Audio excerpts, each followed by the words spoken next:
कथा भगवान श्री हरि विष्णु ने स्वयं शालिग्राम एवं तुलसी की महिमा बताई। जय श्री राम मित्रों, मैं नीतू पांडे यूट्यूब चैनल पर सबका स्वागत करती हूँ। इस कथा का वर्णन गरुड़ पुराण में मिलता है। कहते हैं कि भगवान विष्णु ने गरुड़ जी को स्वयं यह गरुड़ पुराण की कथा सुनाई थी। यह गरुड़ पुराण का 9वां अध्याय है, मरणासन व्यक्ति के निमित्त किए जाने वाले कृत्य के बारे में, जिसमें भगवान विष्णु ने शालिग्राम भगवान की और तुलसी की महिमा गाई है और कहा है कि जो इसके सामने अपने प्राण त्यागता है वह मनुष्य वैकुंठ को प्राप्त होता है।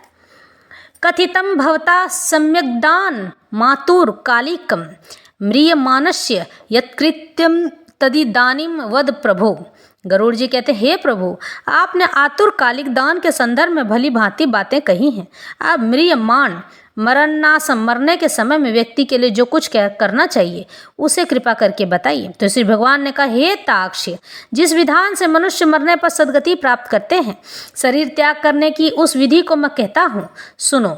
कर्म के संबंध से जब प्राणी अपना शरीर छोड़ने लगता है तो उस समय तुलसी के समीप, तुलसी के पास में गोबर से एक मंडल की रचना करनी चाहिए, यानी कि गोबर की लिपाई करनी चाहिए। गोबर से उस भाग को लिप देना चाहिए। वहाँ उस मंडल के ऊपर लिपे हुए भाग के ऊपर तिल बिखेर कर कुशों को बिछाएं, यानी कि कुश की चटाई बिछाएं। उसके बाद उनके ऊपर सफ़ेद कलर के वस्त्र के आसन शालिग्राम शिला को स्थापित कर दें। जहाँ पाप, दोष और भय को हरण करने वाली शालिग्राम शिला विद्यमान है, उसके सन्निधान में मरने से प्राणी की मुक्ति सुनिश्चित है। जहाँ जगत के ताप का हरण करने वाली तुलसी वृक्ष की छाया होती है, जहाँ जिस घर में तुलसी होती है वहाँ मरने से सदैव मुक्ति ही होती है, जो मुक्ति दान आदि कर्मों से भी दुर्लभ है। जिसके घर में तुलसी वृक्ष के लिए स्थान बना हुआ है वह घर तो समस्त तीर्थ के समान ही माना गया है। वहाँ यम के दूत प्रवेश नहीं करते हैं। तुलसी की मंजरी से युक्त होकर जो प्राणी अपने प्राणों का परित्याग करता है वह सैकड़ों पापों से युक्त होकर भी, यानी कि बड़ा पापी होने पर भी यमराज उसे देख नहीं सकते हैं। तुलसी के दल को मुख में रखकर तिल और कुश के आसन पर मरने वाला व्यक्ति पुत्रहीन होने पर भी निसंदेह विष्णुपुर को चला जाता है। भगवान विष्णु उसको अपनी शरण में ले लेते हैं। तीनों प्रकार के तिल, काले, सफ़ेद और भूरे तिल, कुश और तुलसी, ये सब म्रियमान प्राणी को दुर्गति से बचा लेते हैं, यानी मरने वाले व्यक्ति को दुर्गति से बचाते हैं। वह मरने के बाद यमलोक को नहीं जाता है।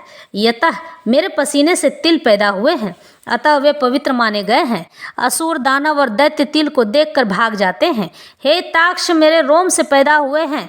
कुश मेरी विभूति हैं, इसलिए उनके स्पर्श से ही मनुष्य को स्वर्ग की प्राप्ति होती है। कुश के मूल में ब्रह्मा जी वास करते हैं। कुश के मध्य भाग में स्वयं मैं वास करता हूँ, विष्णु, और कुश के आगे के भाग में शंकर जी विराजमान होते हैं। इस प्रकार तीनों देवता कुश में स्थित रहते हैं। इसलिए कुश, अग्नि, मंत्र, तुलसी, ब्राह्मण और गौ ये बार बार उपयोग किए जाने पर भी निर्मल माने गए, पवित्र माने गए हैं। लेकिन पिंडदान में उपयोग किए गए कुश अपवित्र माने जाते हैं। प्रेत के निमित्त भोजन, यानी कि जिसके घर में मर गया है उसके घर में जाकर भोजन करने वाला प्रेत के साथ भोजन करने के समान माना गया है। ऐसा ब्राह्मण अपवित्र माना गया है। ऐसे ब्राह्मण को कभी भी पूजा पाठ के लिए ब्राह्मण भोजन पे नहीं बुलाना चाहिए। नीच के मुख से उच्चरित मंत्र, यानी कि जो ब्राह्मण श्राद्ध कर्म करता है उसके मुख से भगवान का विशेष पूजा का उच्चारण नहीं करवाना चाहिए। महामृत्युंजय जाप या कोई भी सत्यनारायण भगवान की कथा नहीं करवानी चाहिए, यानी कि वो श्राद्धीय ब्राह्मण कहलाता है, श्राद्ध कर्म करने वाला ब्राह्मण कहलाता है, जो केवल श्राद्ध के लिए ही जाना जाता है, जिसे हम छोटे ब्राह्मण के तौर पे भी जानते हैं। तो ऐसे नीच के मुख से उच्चारित मंत्र सर्वथा पूजित नहीं होते हैं।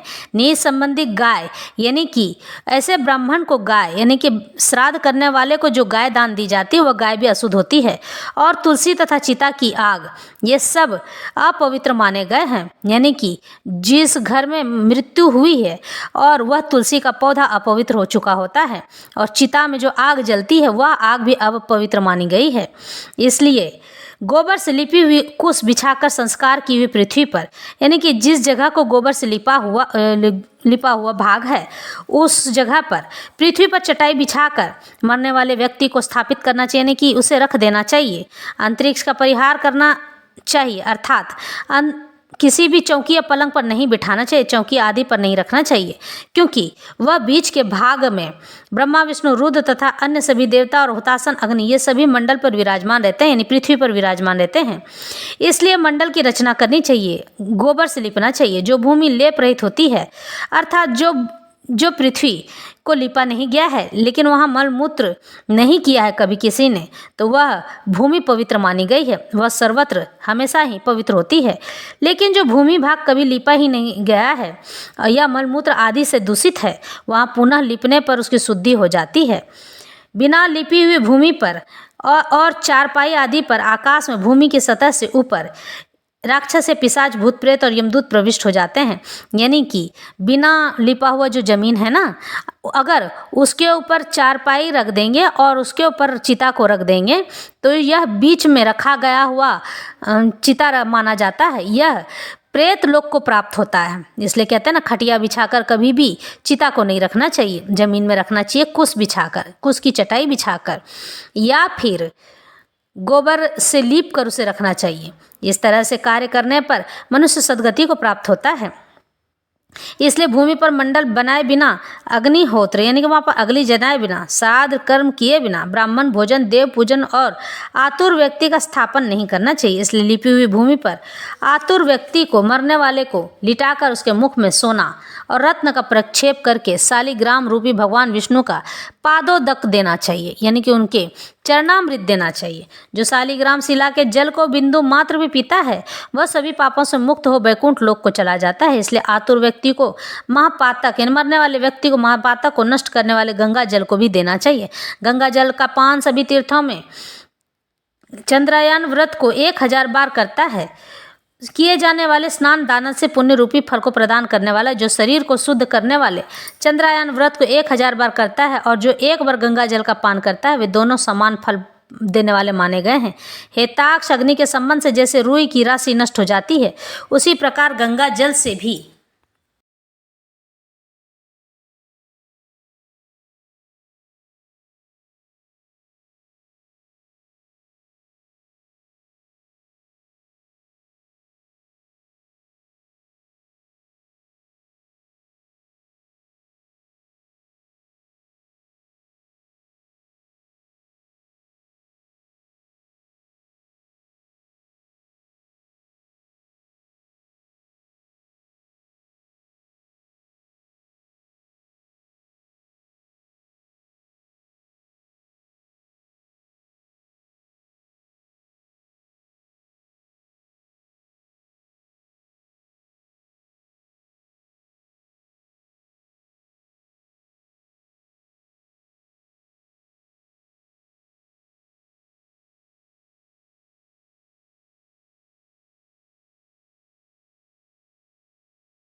गंगा जल से भी मनुष्य के पाप नष्ट हो जाते हैं।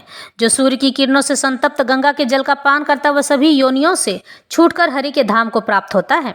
अन्य नदियां मनुष्यों को जलावगाहन स्नान करने पर पवित्र करती हैं, किंतु गंगा जी तो दर्शन करने मात्र से, स्पर्श करने मात्र से और उसको पीने मात्र से, गंगा इस नाम का कीर्तन करने मात्र से ही सैकड़ों हजारों पुण्य रहित पुरुषों को भी, जिसने पुण्य न किया हो, ऐसे इंसान को भी पवित्र कर देती है। इसलिए संसार से पार लगा देने वाले गंगा जल को अवश्य पीना चाहिए। जो व्यक्ति प्राणों के कंठगत होने पर, यानी कि मरने तुल्य होने पर भी गंगा गंगा ऐसा कहता है, वह विष्णु लोक को प्राप्त हो जाता है और पुनः भूलोक में जन्म नहीं लेता है, पृथ्वी पर जन्म लेता है।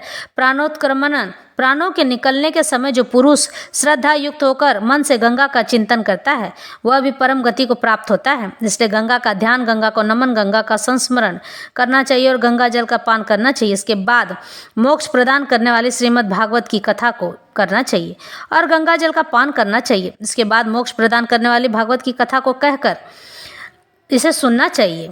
जो व्यक्ति अंत समय में श्रीमद् भागवत के एक श्लोक, आधे श्लोक अथवा एक पद का भी पाठ कर लेता है, वह ब्रह्मलोक को प्राप्त होकर पुनः संसार में कभी नहीं वापस आता है। हे ब्राह्मण, क्षत्रिय और वैश्य को मरण काल में वेद और उपनिषदों का पाठ तथा शिव और विष्णु की स्तुति से मुक्ति प्राप्त होती है। हे खग, प्राण त्याग के समय मनुष्य को अनशन व्रत, जल और अन्न का त्याग करना चाहिए और यदि वह विरक्त द्विजन्मा हो तो उसे आतुर संन्यास लेना चाहिए। प्राणों के कंठ में आने पर भी जो प्राणी मैंने संन्यास ले लिया है ऐसा कहता है, वह मरने पर विष्णु लोक को प्राप्त होता है, पुनः पृथ्वी पर उसका जन्म नहीं होता है। इस प्रकार हे खग, जिस धार्मिक पुरुषों के आतुरकालिक पूर्वोक्त कार्य संपादित किए जाते हैं, उसके प्राण ऊपर के छिद्रों से सुखपूर्वक निकलते हैं। मुख, दोनों नेत्रों से, दोनों नाकों से और दोनों कान, ये 7 ऊपर के द्वार छिद्र हैं। इनमें से किसी द्वार से सुकृति पुण्यात्मा के प्राण निकलते हैं और योगियों के प्राण तालु रंध्र से, यानी कि सर के उपले भाग से निकलते हैं। आपान से मिले हुए प्राण जब पृथक हो जाते हैं तब प्राण वायु सूक्ष्म होकर शरीर से निकलता है। प्राण वायु रूपी ईश्वर के निकल जाने पर काल से आहत शरीर निराधार वृक्ष की भांति गिर पड़ता है। जिस शरीर को हम जीवन भर कहते हैं सुंदर बनाने में लगे रहते हैं और जिस शरीर का उपभोग हम करते रहते हैं, अंत समय में वह शरीर निष्प्राण पड़ा है और उसका तो लोग नाम भी नहीं लेते हैं, चिता चिता कहकर उसे पुकारते हैं। प्राण से मुक्त होने के बाद शरीर तुरंत चेष्टा शून्य, घृणित, दुर्गंध युक्त, घृणा के लायक और दुर्गंध से हो जाता है, अप्रिय, जिसे कोई छू ना सकता हो और सभी के लिए निंदित हो जाता है। वही शरीर, जिस शरीर को पाने के लिए ना जाने आदमी कौन कौन सा कृत्य करता रहता है। इस शरीर की कीड़ा, विष्ठा तथा भस्म रूप, ये 3 अवस्थाएं होती हैं। इसमें कीड़े पड़ते हैं और पीप बहने लगता है, दुर्गंध आने लगता है अथवा अंततः चिता में भस्म हो जाता है, जल जाता है। इसलिए छंद्र मात्र में नष्ट हो जाने वाले इस देह के लिए मनुष्यों के द्वारा गर्व क्यों किया जाता है? पंचभूतों से निर्मित इस शरीर का पृथ्वी तत्व पृथ्वी में ही लीन हो जाता है, जल तत्व जल में, तेजस्व तत्व तेज में और वायु तत्व वायु में लीन हो जाता है। इसी प्रकार आकाश तत्व भी आकाश में लीन हो जाता है। सभी प्राणियों के देह में स्थित रहने वाला सर्वव्यापी विश्व स्वरूप नित्य मुक्त और जगत साक्षी आत्मा अजर अमर है। सभी इंद्रियों से युक्त और शब्द आदि विषयों से युक्त मृत व्यक्ति के देह से निकला जीव कर्म कोश से समन्वित तथा काम और राग आदि के सहित पुण्य की वासना से युक्त होकर अपने कर्मों के द्वारा निर्मित नवीन शरीर में उसी प्रकार प्रवेश करता है जैसे घर के जल जाने पर गृहस्थ दूसरे नवीन घर में प्रवेश करता है। तब किंकिनी जाल की मालाओं से युक्त विमान लेकर सुंदर चामरों से सुशोभित देवदूत आते हैं। धर्म के तत्व को जानने वाले बुद्धिमान धार्मिक जनों के प्रिय वे दूत देवदूत कृत्य इस जीव को विमान से स्वर्ग ले जाते हैं। सुंदर दिव्य देह धारण करके निर्मल वस्त्र और माला धारण करके सोना रत्न आदि के आभूषणों से युक्त होकर वह महानुभाव जीव दान के प्रभाव से देवताओं से पूजित होकर स्वर्ग को प्राप्त करता है। इस तरह से भगवान हम सब पर कृपा करते हैं। इस तरह से मरने वाला व्यक्ति कभी भी दुर्गति को प्राप्त नहीं होता है। सब कुछ तो हमारे पास है, हम फिर क्यों ज्ञान से दूर रहते हैं। यह कथा यहीं संपन्न करते हैं।